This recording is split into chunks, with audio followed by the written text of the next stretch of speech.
So yun mga kabiker, itutuloy na natin yung engine overhaul natin. So part 2 na to. So assembly part 2 ito no mga kabiker. Yun na nga, nandito na yung crankcase natin, napinturahan na. Ito na sa likod ko. Kasi nung isang araw kung ginawa nila sa atin. Kaya ito na yung part 2 na ating assembly. So i-assemble naman natin ngayon. No? Yung unang video natin is yung part 1, disassembly. Ito naman, assembly. So part 2 na siya. So yung part 1 natin, ilalagay ko na lang sa description box natin para mapanood nyo yung part 1. So magsimula na tayo mga kabiker. So bago tayo magsimula mga kabiker, papakita ko muna sa inyo mga parts. Ito. So nandito na lahat yung tools na kakailanganin ko. And then, ito na yung mga crankcase natin. Yan. Nandyan na yung black head. Tsaka nandito na lahat yung sa transmission at sa mga clutch assembly. And then yung crankshaft.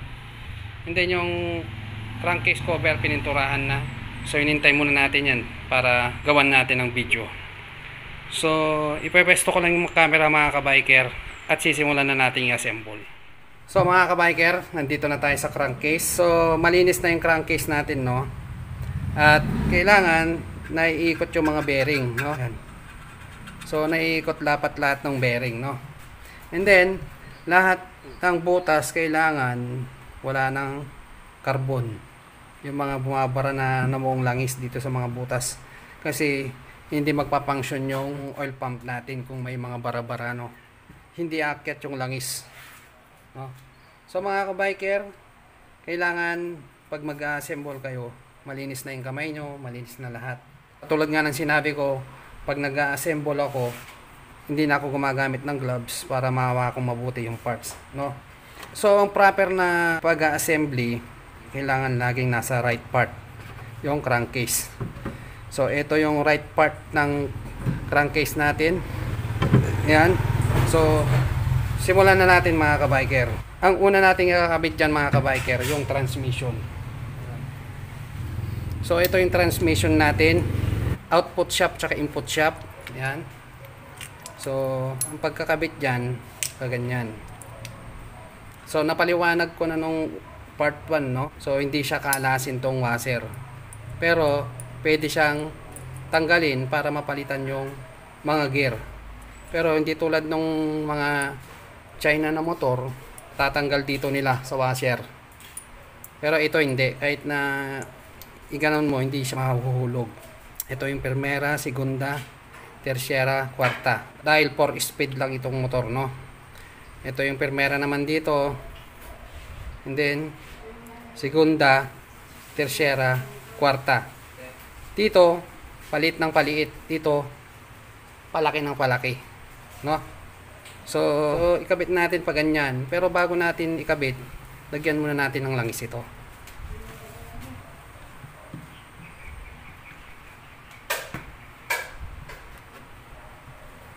So ipapasok lang natin yan pa ganyan, sabay.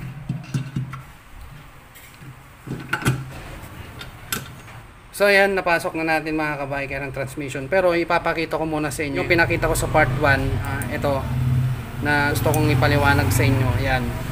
Kailangan etong chain friction spring, etong alambre nito, chain friction spring, kailangan ito nakakawit dito sa may butas nitong drum lock plate.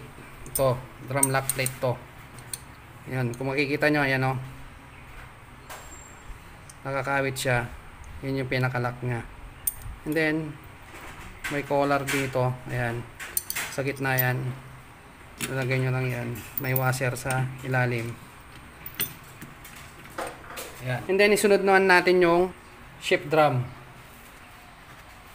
So ito naman yung shift drum.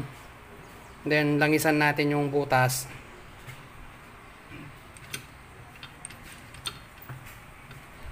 Dito nakaharap kasi dito yung change shift contact, yung may spring na maliit. So pag ganyan, makikita nyo naman eh, pag baliktad, maluwag yung butas. Ayan, maluwag yan. So maluwag. So pag ganyan, tama lang. Ayan. So yan, part na to, meron kasing yan, pinakapwesto niya, itong malalim na to, dyan nakapwesto yan. Lalagyan natin ng shift fork para may paliwanag ko sa inyo. So ito yung shift fork, and then ito yung shaft fork, no? So ang pagkakabit nito, may palatandaan yan mga kabiker. So kaya katulad nga ng sinabi ko, itong right, yan, meron siyang R, and then ito meron siyang L. So ang pagkakabit nito, yun yung R, saktong yan, dito siya sa kanan dito. So tataas lang natin yung groove,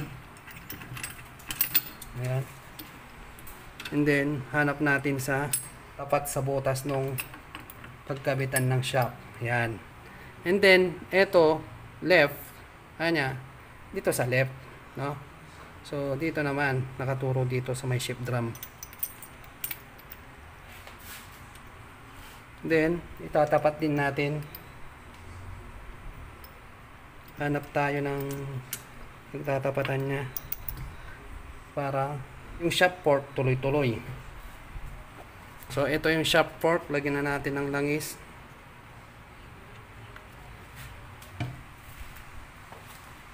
Ayan, gamit tayo ng malinis na basahan mga kabiker, no? Hindi yung gamit na pag mag-assemble tayo, kasi may mga part na mabuhangin. So kailangan malinis yung dito sa may loob ng makina. Yung shaft fork, yan, explain ko ngayon sa inyo. Pag inikot ko to, gagalaw na yung mga shift fork. Pag inikot natin konti, umangat yung isang shift fork, yan yung segunda. And then nakambyo pa tayo, bumaba ito, tapos gumana yung sa ilalim, yan yung tercera. And then ito pa natin, ayan, may ilalim naman yung gumana. So kwarta, makakambyo lang natin yung cambio natin pag nakahinto na yung makina natin. So pag nasa kwarta tayo, gagawin natin neutral, hindi pwede, no? So hihinto muna tayo bago natin ma-neutral. So yun mga kabiker, lagyan na natin ng langis.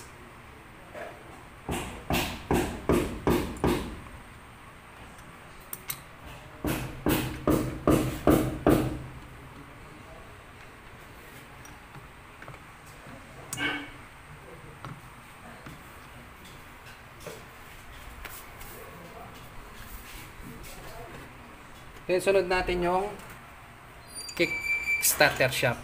Ito yung naputol na pinalitan natin. Ayan. So walang washer yan, susuksok lang natin yan. So ito yung guide nya, dapat sakto dyan. Ayan. So yan, nakabit na natin. Ganyan lang, dapat dito nakapasok sa may guide nya.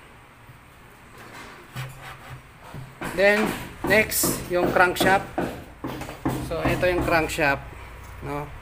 So pag ganyan, kasi dito nakakabit yung timing chain, kaya dito natin iharap yung itong gear na to. So pasok lang natin to.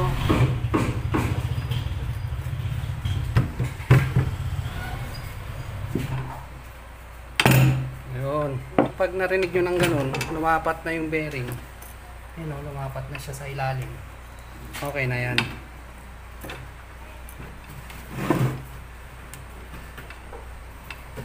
So lagyan na natin ng langis.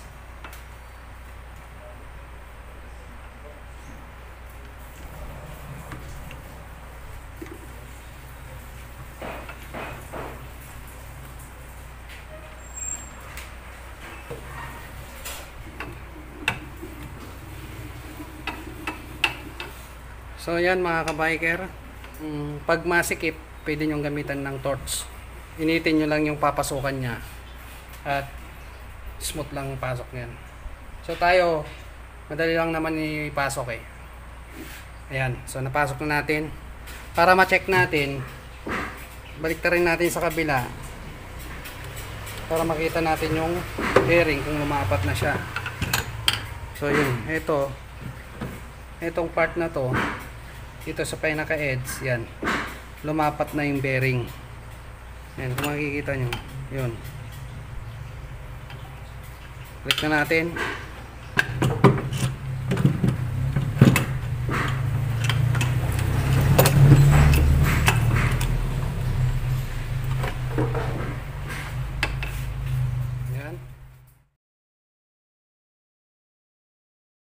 So ayan mga kabiker, nalagyan ko na rin dito sa kabila at kakabit na natin.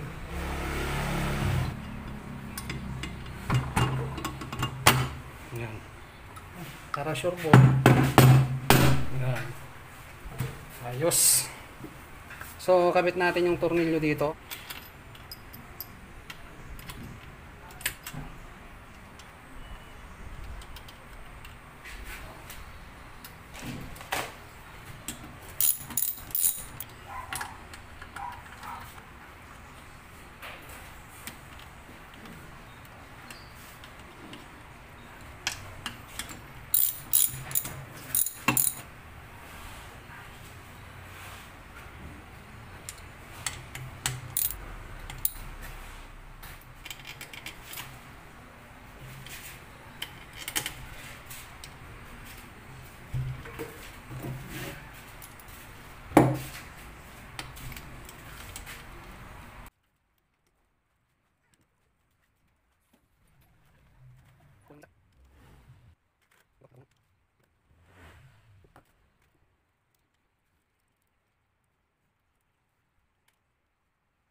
Masyadong maigpit mga kabiker, baka maputulang kayo ng tornilyo. Kung hindi na kaya ng kamay nyo, doon na lang yun.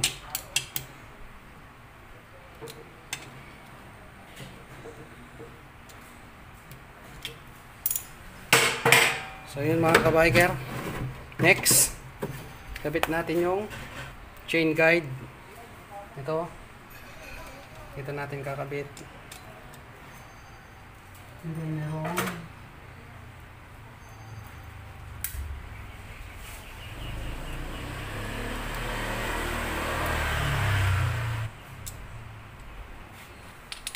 gamit tayo ng GIS 10mm.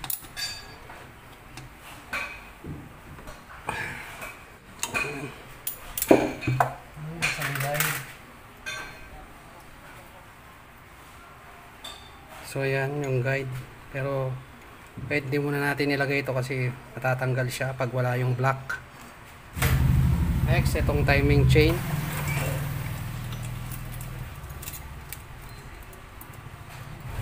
Then next, itong chain setting plate or chain holder.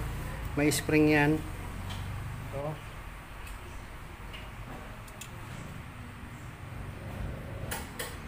Ayan, pigpitan natin.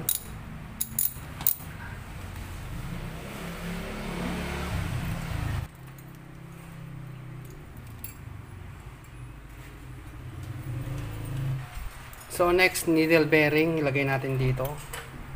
And then pasok natin tong flywheel or magneto. Yung hiwa na yon, tatapat lang natin dito sa wood drop key.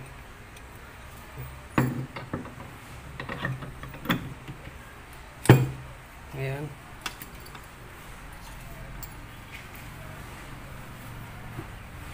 Bit natin yung washer at saka tornilyo nya.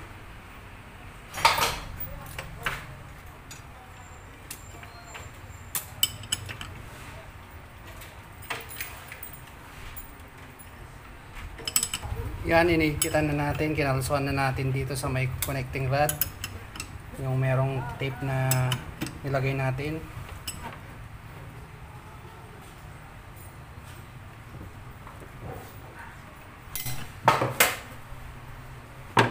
So, tanggalin natin yung mga pinagkakabit ko dito.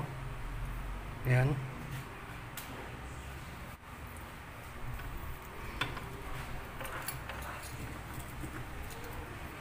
So, kabit natin yung reduction gear.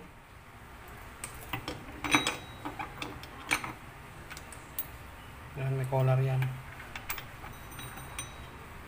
Yan yung papalayon ng starter natin para mapaandar na yung motor. So, kabit natin tong chain shift contact. May spring.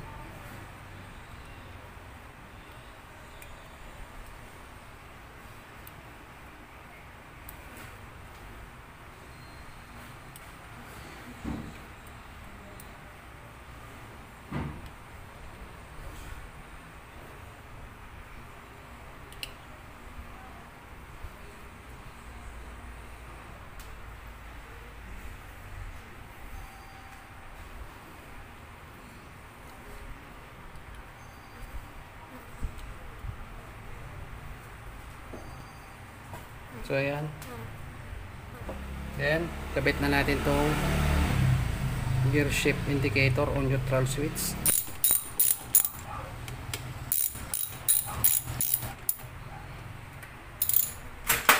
So hindi muna natin kakabit yung crankcase cover kasi baka pag binaliktad natin magasgas yung pintura niya kasi bagong pintura pa yun. Tatawag muna natin, doon muna tayo sa kabila at tanggalin muna natin tong collar ng starter.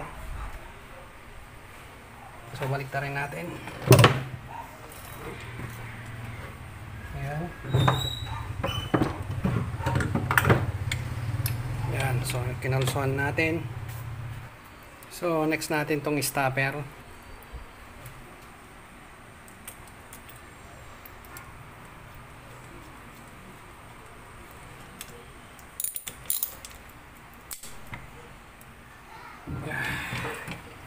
Biker. Okay na. So, next natin yung gear shift stopper plate. Ito, gear shift stopper plate. So, meron siyang pin yan, roller pin. Lang natin sa dalawang butas. And then, gawin lang natin to. Ayan. Ayan. So, balik na natin to. So, ganyan. Yan. So, kabit natin yung tornilyo na kasama yung drum stopper holder.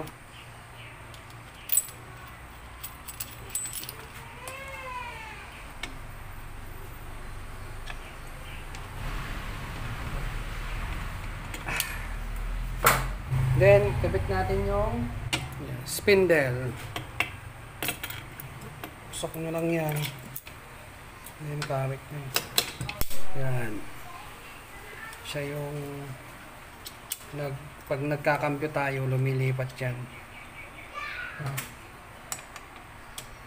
Yan. Ganun siya. Lumilipat. Yan. Yan. Kapit naman natin dito yung ito, gear. Dito to. Oil pump drive gear. So, mayroong maliit yan nakasama. So, ito yung sinasabi kong maliit. Ikakabit natin dito sa butas.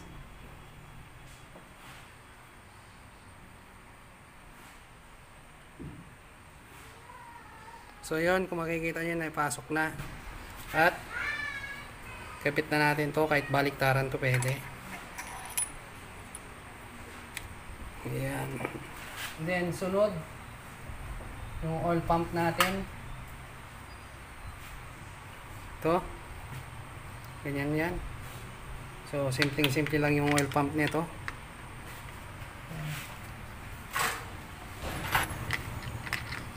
Kabit natin yung mga bolt.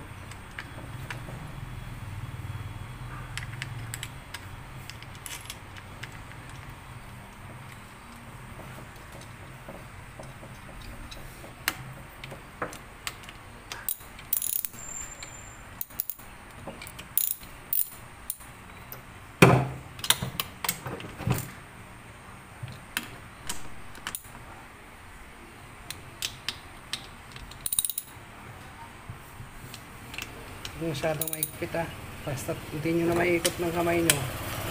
Tama na yun mga kabiker, para hindi tayo problema. Itong lock nya,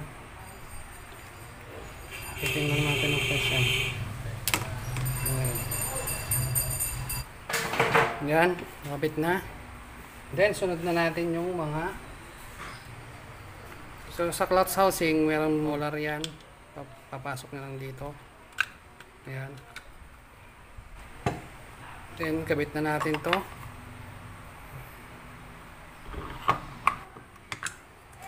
Ayan. So pumasok na, smooth na. Ayan. Then kabit muna natin yung nut nya. So kabit muna natin tong lock and then tong washer outside, nakalagay out. Lock nut.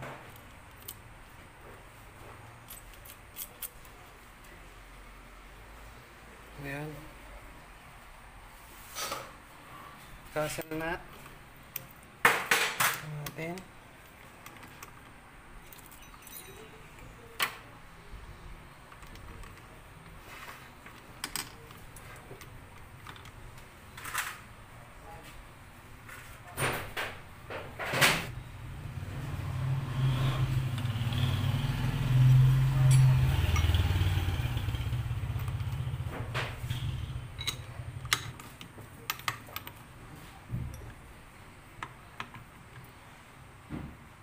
Final higpit.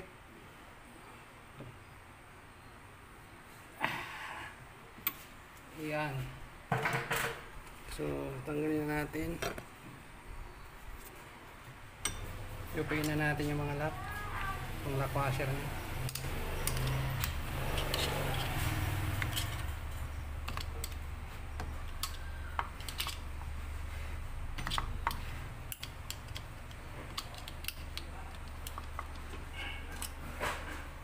So yan mga ka-biker, kabit na natin yung lock dito.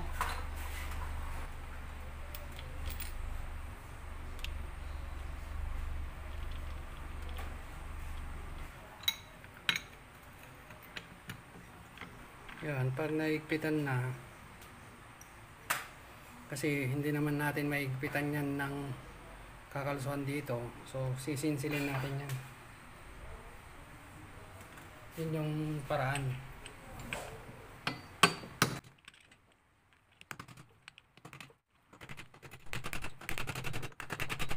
So, maigpit na yan, no?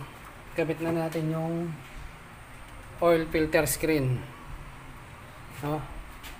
So, dito yan. Yan. Dapat malinis pag ikakabit natin. So, naigpitan na lahat yan. Kabit na natin dito yung collar ng ating shock. So, unahin natin tong collar sa pangilalim. And then, pangalawa, itong kick spring retainer.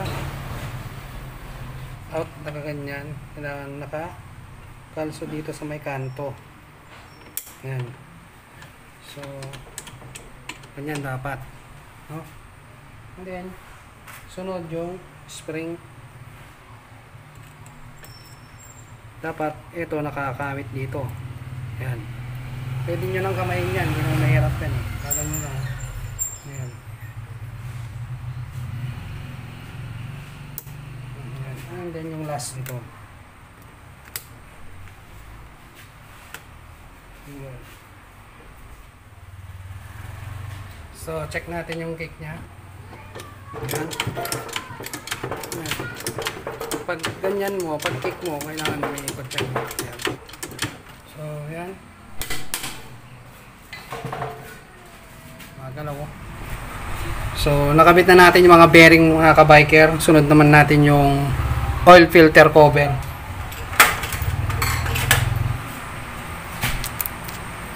Dating tong gasket nya.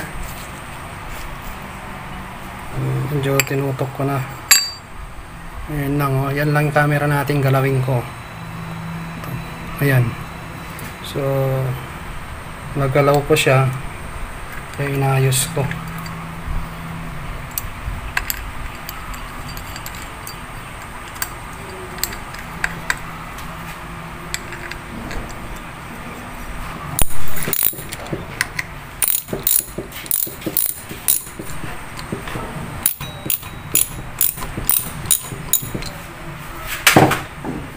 So, next naman natin, itong clutch lifter cam plate. So, ganyan yan. Then, meron siyang clutch boss, tawag nito. Then, may spring. Yan. So, kakabit muna natin dito. And then, kunin natin yung clutch lever. Ito. So, may mark yan. Kung makikita nyo yung guhit na yan. Oh. Ayan. Tatapat din natin yung bilog na yun. So, pag ganyan, tatapat natin.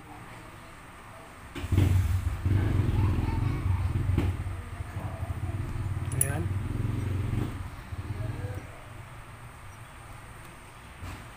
Yung mga dowel pin, meron na yan, no? Meron dito, meron dito. Kaso, yung isa nakakabit sa takip. So, pag newbie pa lang kayo, huwag nyo nang tinatanggal para hindi nyo makalimutan ilagay. Kasi yan yung guide para pumasok yung crankcase cover natin. So, yan. Yan.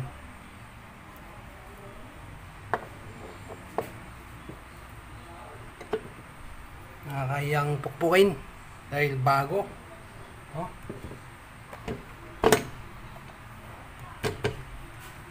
Nakakaya sa kabiker natin. Yan. Yun. Kabit na natin mga tornilyo.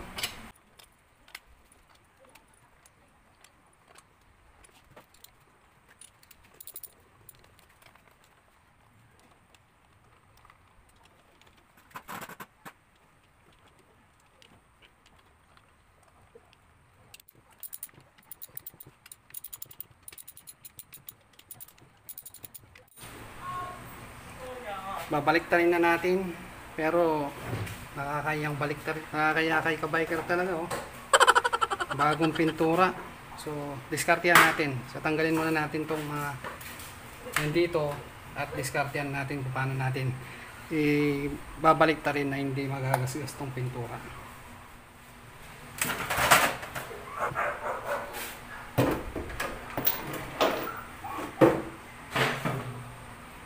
So yan, kumuha ko ng unan. Kaya talaga kay kabiker. Yan. And patuog natin dito para hindi magkasgas. Baliktad. So yan, kinabit ko na rin. Kinabit ko ulit ito kasi nahulog. Yan. Agasgas yan. Balik na natin yung gasket.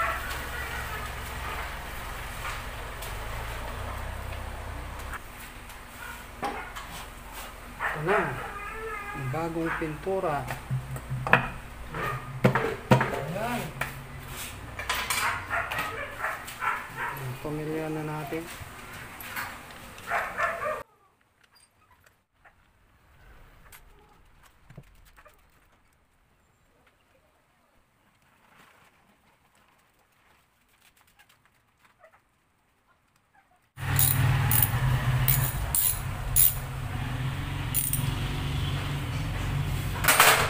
So yun lang mga kabiker, hanggang dito muna tayo. Medyo mababa na yung oras natin. Part 3 na yung top overhaul. At least nagawa na natin tong pinakamakina niya. Ayan. So malinis na yan. At nakakaya dun sa kabiker natin. So yun ang mga tips pag gumagawa tayo. Pero hindi natin maiwasan maging madumi kasi lalo na pag nasa shop tayo, hindi mo naman masasabing magiging malinis kang magtrabaho. So, exempted tayo dyan. So, ganito lang. Pag malinis, maganda yung serbisyo, mas magugustuhan tayo ng customer. So, yun lang mga kabiker. Shoutout muna tayo. Shoutout kay Emerson Valdez Manuel ng Basyo. Shoutout kay Lola Lablab. Shoutout din kay Christian Napoles. Shoutout kay Jano Workshop. Shoutout din kay Era 150. Shoutout din kay Nat TV Gaspar. Shoutout din kay Bernie Saison. Shoutout din kay Raymart Vincent Magpupoy. And then last, shoutout kay Gab2 Motovlog. Hindi ko alam kung Gab o Gab2. So yun lang mga kabiker. Kung bago lang po kayo sa aking channel, huwag niyo kalimutan mag-like, share, and subscribe. And then click na rin yung notification bell para updated kayo sa mga bagong videos natin. So, huwag niyong ma-miss yung mga bagong video, and then visit niyo yung channel natin. Napakarami pong tutorial dito. So, muli mga kabiker, thank you for watching. See you in next vlog, and God bless.